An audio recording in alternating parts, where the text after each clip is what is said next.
Hey guys, welcome back. It is your favorite Gimp on the Web, and I am back with a top 5 series. Another one. It's been a little while since I've done one. And this one was actually one that someone had mentioned down in one of my previous videos, a comment, like that was a good idea doing a top 5. And I was like, you know what? That is a good idea on a top 5 to do. So I'm going to throw one of those together real quick. So this is obviously by the title, Top 5 Cheap Games to Go For. Now, when I was talking about the games and I'm thinking about which ones I'm going to put into this, I decided I was going to leave out certain ones. They're kind of going to be some honorable mentions in here, but I didn't want stuff that was kind of outside the purview.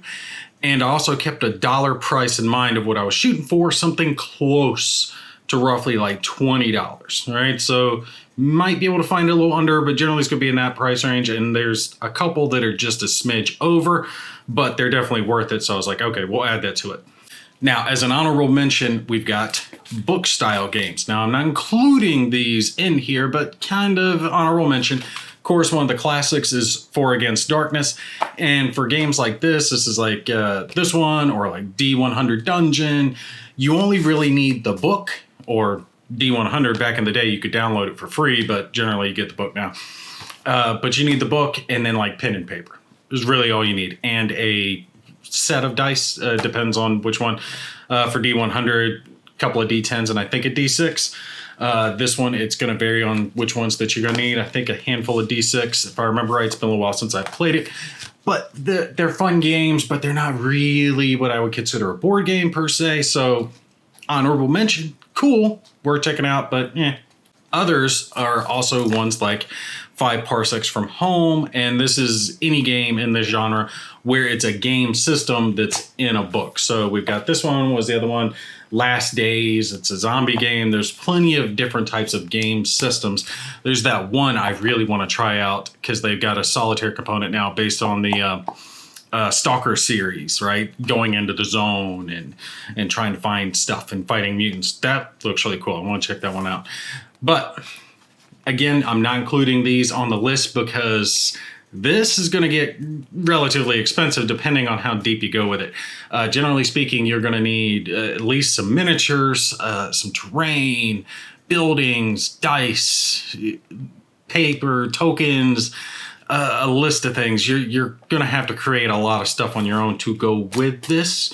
Not this specific one, but games of this genre. So this doesn't really count as cheap. You can call it cheap because you get the game cheaply. The book's not expensive, but all the other stuff you need with it, it doesn't really work without that. So not really counting, but honorable mention, definitely worth checking out games of this series.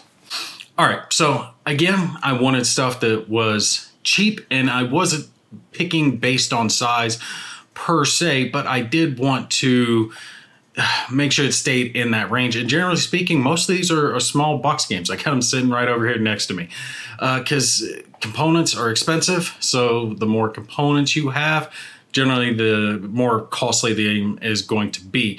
But as another honorable mention, before I get started on the list, I will throw in Destinies. Destinies is a game I've covered. Make sure you go check the videos on it. It's a role-playing game. A bunch of little tiny miniatures are in that game.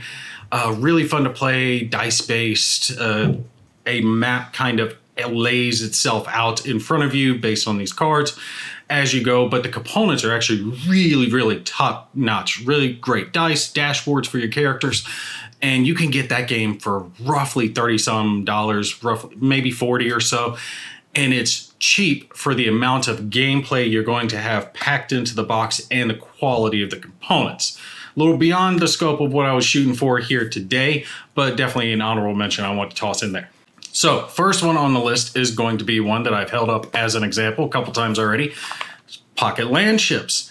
This one is excellent, and you guys can see in here, as I hold it up, all we're looking at is a couple of decks of cards, some dice, and those dice are actually really nice. You guys can see a little bit, but they've got this marbled look to them, and a little rule book. That's it. That's all the game requires.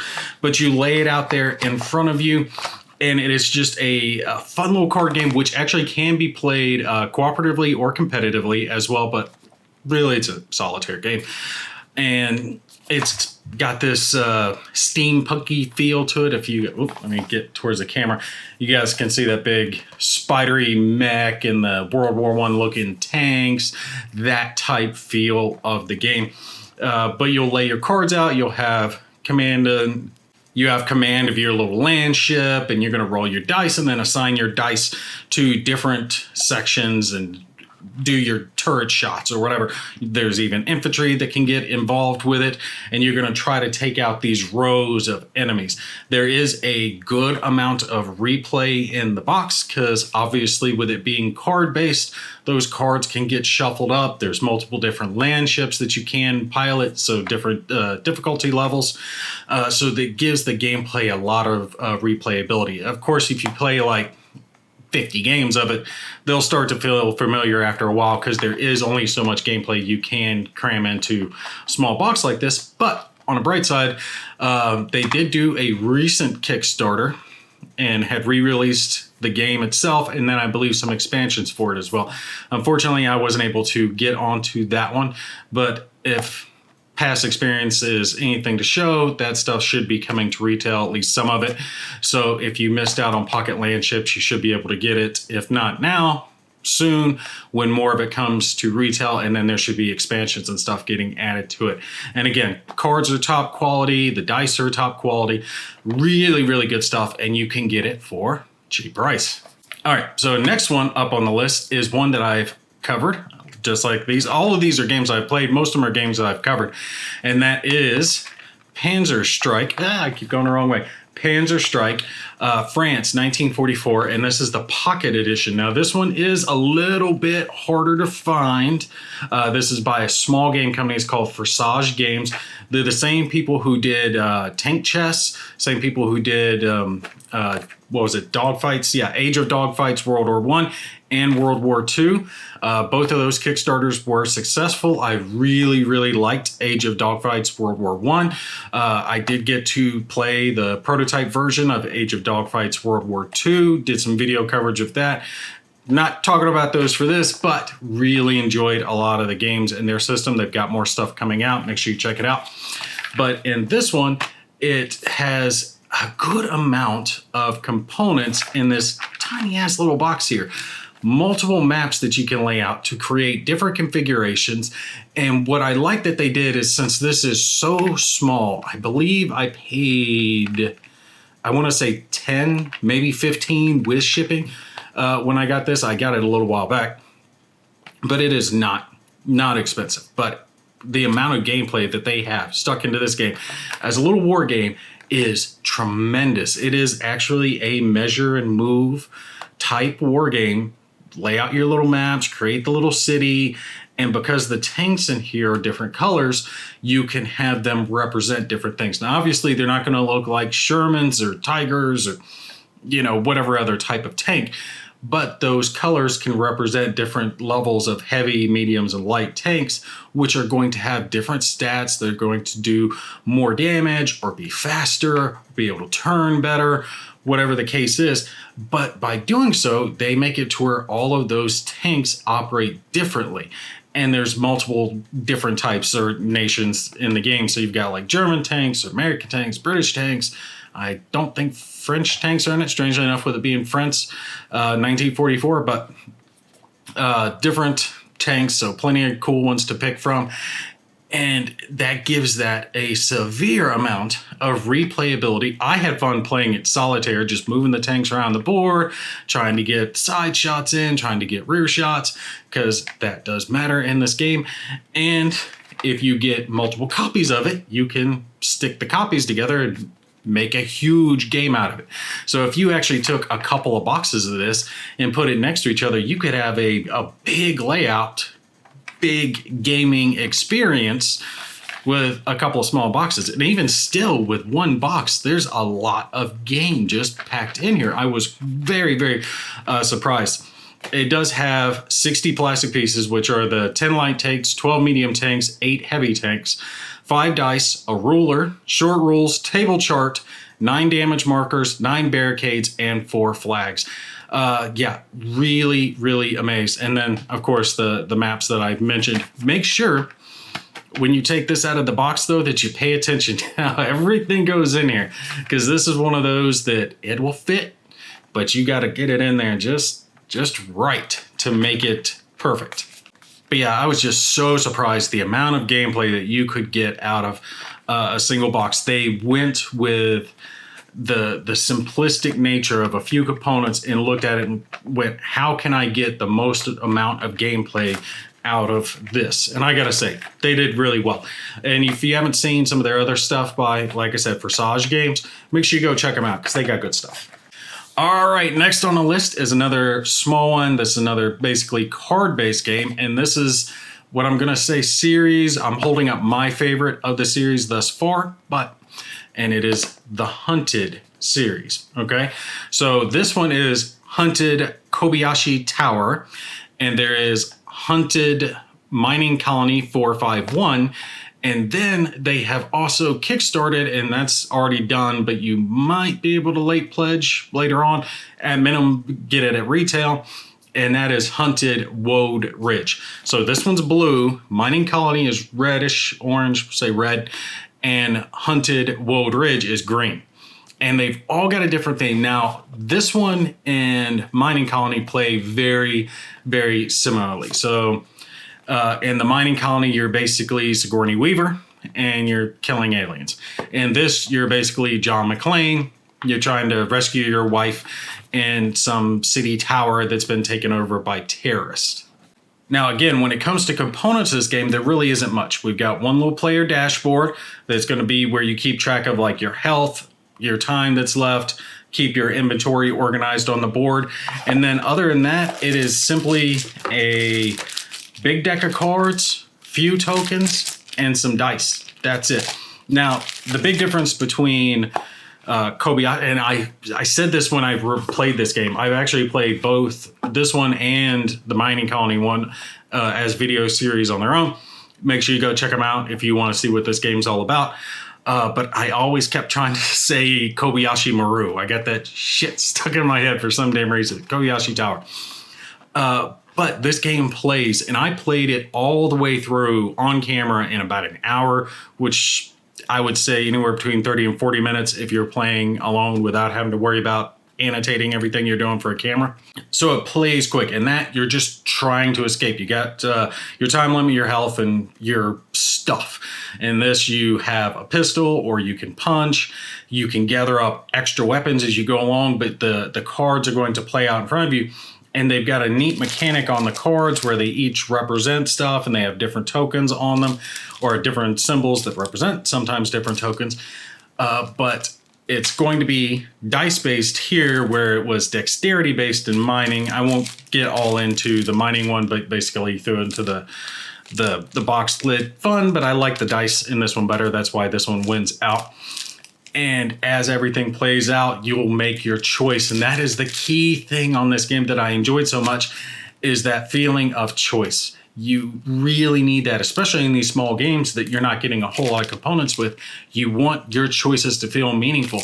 And this had a huge amount of that push your luck feel to it. Do I draw that next card, or do I wait? Because it can have the huge impact. You might draw the card that you need, and it's going to set you straight, and it's going to be a key card. And you're going to use that to open the next location, and it's going to get you one step, or it's going to get you to the helipad so you can get out, whatever your goal is at the moment. Or it might be an extra alarm that's going to trigger, and then suddenly you're under attack by 2 or 3 enemies that you're going to have to gun down and try to survive the battle. And you could end up taking more damage, or you could use up too much of your ammo.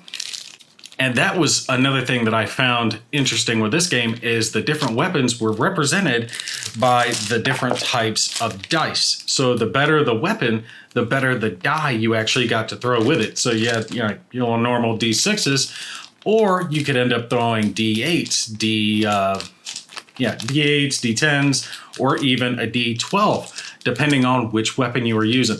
I love that idea. I thought that was so cool. You're saving your ammo. You're having to conserve your time, because if you run out of time, game's over. Is it worth the risk to push, to spend that ammo token, to spend, whatever it is? Really, really, really fun game. Like I said, go check out both Like I said, I've done videos on both of them. Hunted, Mining, Hunted, Kobayashi. See if you like the dexterity-based one where you're shooting aliens or the dice-based one where you're shooting terrorists, and go that direction. The theme, it really no big deal. It doesn't matter really if you're shooting terrorists or shooting aliens, the same principle. To this game, it's going to come down to what you enjoy more as your mechanic, dice or the dexterity. For me, it was the dice. Really, really just fun game though. All right, so next on our list is a good game, and it was actually recommended to me in a way by the guy who created the game that's last on our list. So next up is Warp's Edge. Now this is a space game, and it's a bag building game. Kind of get your tokens, draw your stuff, put it in your bag, draw those tokens out. Similar to Arkham Horror, and a little bit in the fact that you're going to have that bag that's going to have all your tokens in it, and it's key to gameplay. That's kind of where the similarities are going to end.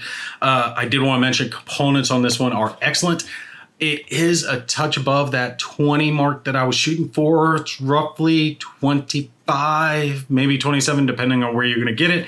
But it is under 30, so I was like, okay, we'll keep her on there. Now, before I show you some of the stuff that's in the box, I did want to mention this is part of a series. This is the Solo Heroes series by Renegade Game Studios. Now, they've got this one, and they've got one that's called Proving Grounds. Again, I've covered both games. Feel free to check them out. Both of them are fun. Warp's Edge, it easily wins out as the top right now. Not that Proving Grounds is bad, but a spaceship that's just cooler than hell with mad tokens in here. They're just fun as shit, and all the different ships that you can fly and the different motherships that you fight. This one wins out hands down. Again, Proving Grounds not bad. Warp's Edge just that good. However, they do have a third in the series, similar to Hunted. That one was also kickstarted. It's already done, but again, I do 100% expect that to be coming to retail, and it's called Wreckland, I believe. Hold on, I'm gonna look. Had to look it up. I reminded myself before video, but I forgot. Wreckland Run, and they make the key point that's made by the people who made Warp's Edge, because this one was very, very popular.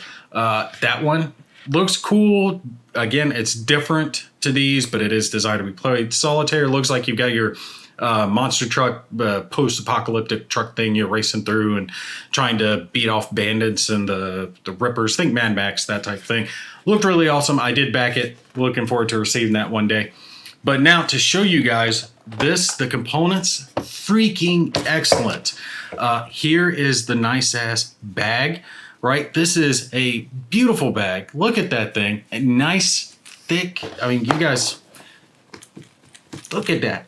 Like, this is not a chintzy little bag. This is actually a nice bag to keep the tokens in, which is surprising. All the components are nice, top quality stuff for a game that is this cheap.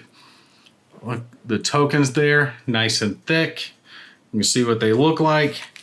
And then very easy to be organized. Look at that. Beautiful, beautiful. Trays that they have put in here. Let me see if I can get these out without messing too much stuff up, because there are cards and everything under here. But I love it when a game comes organized like this, so it is quite easy for me to set everything up and get it all back in the game. So it's got a rule book, and strangely enough, something that they include in all their games of this nature, the Solo Hero series, is a little story like comic book. Right? So we got one for Warp's Edge, we got one for Proving Grounds, and I'm sure Wreckland will have one. But that's just a neat little addition. They got a little story in there for you if you want to read. Rule book, easy to understand. And we've got nice boards here for our different ships. You've got 4 that you can play as the player character, and they have different stats on them. These are just 2 of them, front and back, that show you, and then that's the one that's on the screen. Some will have more health, some will have more shields, some have better attacks, different stuff like that. And then the enemies, the motherships, are operated the same way. So you're going to have your boards, which are good material. Nice little rules right there on them, how they're going to play, all the little symbols, all that stuff. Boom. Front and back, top and bottom, and Megatron here on the back. I think this guy is the king boss of the game if you're able to beat him. Which one was the one that I fought? I want to say it was Dread, this one that I fought, but you have to defeat them in a certain order. They get stronger. Now, I don't want to waste all my time talking about this game looking at the components, but to show you, try not to spill this, that's the bottom of it. All right, so those 2 trays fit in here on top of this, and you can see how all those tokens are just nicely organized in there. Easily able to keep track of it, and different ships that you play as have different special abilities, and they spell out power. It's just a neat little thing that they got in there. Nice little wooden trackers here to go for your ships, deck of cards to represent the small enemy ships that will come into the game. But in the basic gist of this, you're going to be drawing from that bag over the course of the game. I'm not going to explain everything. Go check my video out if you want to see how the game exactly plays. But it'll give you the ability to do, attacks, laser blast, or movements, or avoidance, stuff like that. And you have so many warps to beat the enemy. So think of it as lives. When you run out of lives, you're done. Right? Warps essentially kind of reset the board in a way, but you get like that many chances to try to take out the big baddie. The replayability in this one isn't quite as high because it's not like the bad guys are going to change. They are static in there, but the smaller enemies that are included that will be drawn with them, that's going to vary. So there is a decent amount of replayability, not a huge amount, but the amount of bad guys that are included, right? Big bosses, and then the amount of ships that are included that you can choose from, there is a huge amount of gameplay in the box right out of the gate. So yeah, you're really good to go. Like, it would take you a while to sit down and use each one of the ships to beat each one of the bosses. You'll get a huge amount of gameplay. And for the cost of this game, yeah, you can't even say anything about it. It's perfect. It's great. Warp's Edge by Renegade Studios. Studios, right? Yeah, Game Studios. So really, really fun one. Make sure you check it out. If you enjoy this one, check out Proving Grounds. And if you enjoy both, definitely check out Wreckland Run, which will be out soon if you haven't already pre-ordered. Now, I have saved, in a way, the best for last. And I got to say right off the bat, I cheated just a little bit. This one probably going to cost you a couple bucks more than 30. But the game's good. Like, it's worth it. And it's not expensive. And it appeals to everyone. It appeals to my war gamer. It appeals to the regular Euro gamer, general gamer. Most everyone likes this game. It has been his top selling game, I think, of all time. He'll have to tell me in the comments if it isn't. But I'm willing to bet it is, because he's got at least 2 sequels on it. And I will tell you that I actually had to beg a copy off of him. I couldn't get it. I wanted to review it. I wanted to film it. And a lot of times I'll just buy the games that I want to review if I like the developer because I want to support them. And I couldn't get it. I couldn't find it anywhere. It wasn't on Amazon. It wasn't on eBay. It wasn't anywhere that I could find it. It sold completely out. Now it is available now. That's why I've gone ahead and put it back on there. But it is Undaunted Normandy, which Mr. David Thompson was nice enough to send to me when I was unable to find this game. I wrote him a message. I was like, sorry, bud, I don't mean to bother you. Normally I don't ask, but I can't find it anywhere. Do you have an extra copy you could send me? I really want to film it. I've heard so many good things. And he came through from me. This one is by Osprey Games, and war games is my thing. That's what I'm usually covering. Hex Encounter is my jam. But this is, what was the way I described it? Kind of like an entry-level war game that's going to appeal to everyone. Even my wife loved the counters and the maps and the tokens and everything that came with this game. It just looks so good.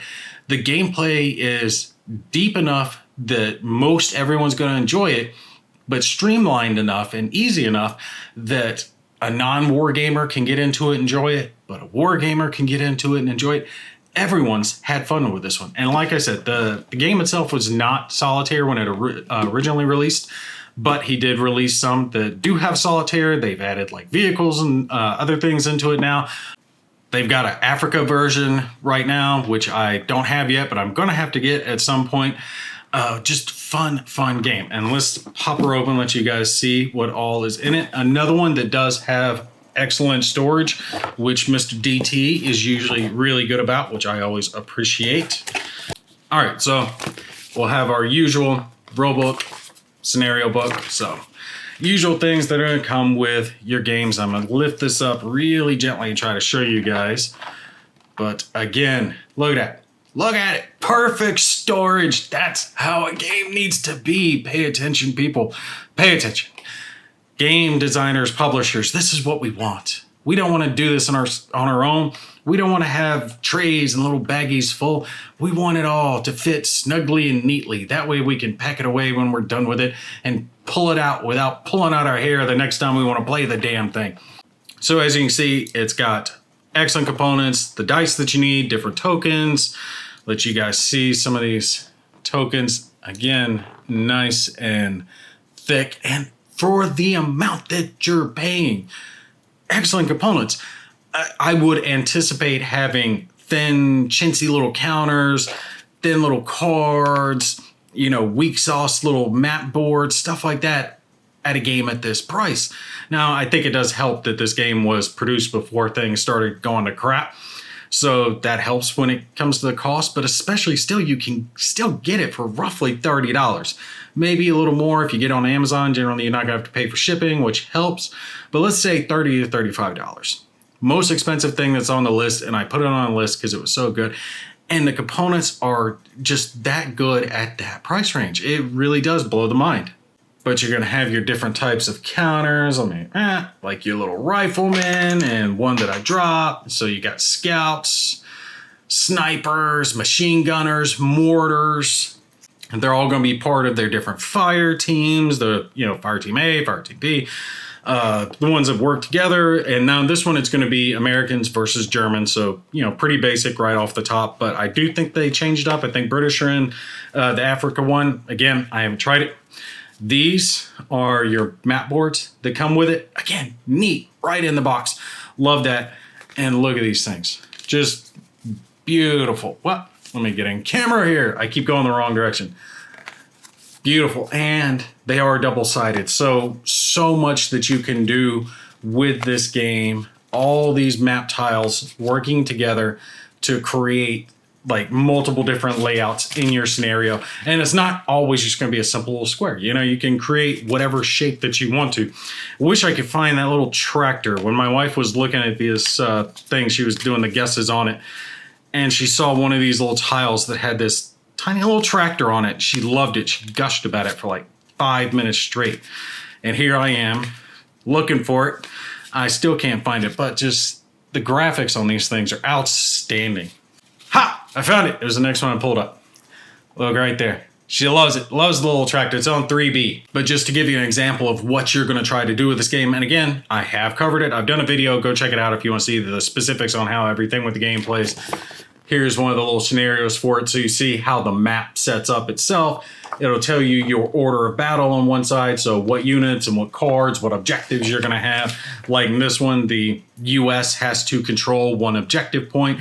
The Germans have to pin the U.S. forces, so no U.S. riflemen on the board. It'll show you very nicely on your scenario sheet where your forces are starting, what forces are there, little German forces down here. Just easy gameplay. And it's so fun and so easy to play that non-war gamers jump right in and have a blast with it. But war gamers like myself, it's deep enough that we jump in and have a blast with it. All right, so having to jump back into my video since my camera glitched out on me when we were in there just a second ago. But yeah, doesn't matter what type of gamer you are, you're going to have fun with it. Just FYI, so you know, this one is not, again, solitaire out of the box. So if you can solitaire it, but it's not the easiest to solitaire right out of the box. So you really want to get the solitaire extra for it, the expansion that's going to add that solitaire gameplay. I believe it's in the Africa expansion, but don't quote me. I'd have to check to be sure on it. But it's not like you're going to go wrong with any of the versions. Undaunted has just been one of the highest rated games. And for its price point, it can't be beat. Awesome game. Awesome. And I will add as a separate, just a little addendum, if you do like Undaunted, by the same publisher, there's a game called For What Remains. It's by DVG Games, and it's a lot deeper than Undaunted. There's a lot more going on with that. But if you enjoyed this one, definitely check that one out. It's tactical, definitely has a cool feel to it, real interesting story. And again, same designer is working on it. So if you like this one, you probably like that one too. As a FYI though, not as cheap. That one's definitely going to cost you more, so it's not included on the cheap list. It's just a FYI. If you like this one, you might like that one as well. All right, but that's it, guys. That is top 5, or just a top 5, because there are other games that I could add to the list. I could keep throwing honorable mentions on there. There's a lot of good gaming out there that you guys can find for a relatively decent cost. It just open your eyes, look, and it doesn't have to be small, right? There's the whole Tiny Epic series, a bunch of different ones. I really like that Tiny Epic Mechs, right? That was a really fun game. I had a blast with that one. You can check that one out. All the Tiny Epic games run about $20. Unfortunately, though, some games that used to be cheap and easy to find, like Death Angel, a Warhammer 40,000 game, can't really find it anymore, and it's no longer cheap. The expansions for that game run something like $150, and it's just a couple of cards, man. I mean, it's nowhere near worth what people are trying to charge for it now, simply because it's got a Games Workshop IP behind it, and it's no longer being produced. But anyway, that's neither here nor there.